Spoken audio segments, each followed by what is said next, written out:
विपिन जी, जब सत्ता में आना होता है तब कहते हैं कि हमारे पास ये फॉर्मूला है, खजाना ऐसे इस्तेमाल होना चाहिए, ये फॉर्मूला A+B जो भी लगाना और हम सब कुछ बेस्ट कर देंगे। जब सत्ता में आ जाते हैं तो फिर खजाना खाली भी होने लगता है। और मैं बहुत जनरल बात कर रही हूँ क्योंकि अभी तो डिबेट छिड़ी हुई है ना एक और, कि वो देते हैं तो रेवड़ी है, हम देते हैं तो हम समाज कल्याण कर रहे हैं, जन कल्याण कर रहे हैं।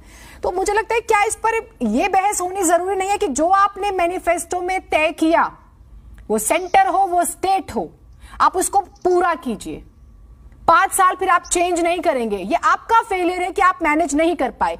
अगर जो स्टेट कर्ज में है वहां आप लड़ने जाते हैं तो वहां आप मैनेज करना चाह रहे हैं, मैनेज करेंगे, लेकिन यहां पर जिन्होंने आपको पहले ही बिठाया, आप वहां पर अब ये ऑप्शन ला रहे हैं।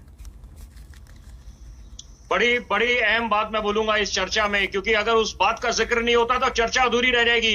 देखिए, 100 बातों की एक बात, गणित मुद्दा है गणित का, कि यहां पर गणित सार्वजनिक साझा करना पड़ेगा कि ये कौन सा गणित है।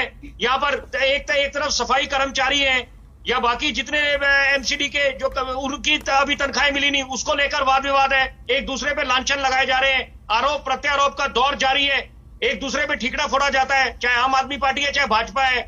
तो ये बातें समझनी पड़ेंगी। राष्ट्रहित सर्वोपरि, जनहित सर्वोपरि। आप जनता के लिए कुछ सब्सिडी लेके आते हैं, उदारीकरण की आपकी नीति है, बहुत अच्छी बात है, स्वागत योग्य है, लेकिन यहां पर यह समझना पड़ेगा लॉस टू द एक्सचेकर। क्यों नहीं बात समझते नेता, राजनीतिक दल?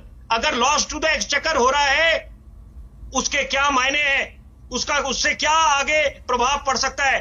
पहले ही हमने देखा जीडीपी के आंकड़े धरातल पे आए हुए हैं। अच्छी बात है, कोरोना के बाद कुछ ऐसी आर्थिक योजनाएं सरकार लेके आई, हर एक तरफ से प्रयास हुआ, केंद्र सरकार, राज्य सरकारों ने प्रयास करे अपने अपने तरीके से कि कैसे पटरी पे लेके आया जाए अर्थव्यवस्था को।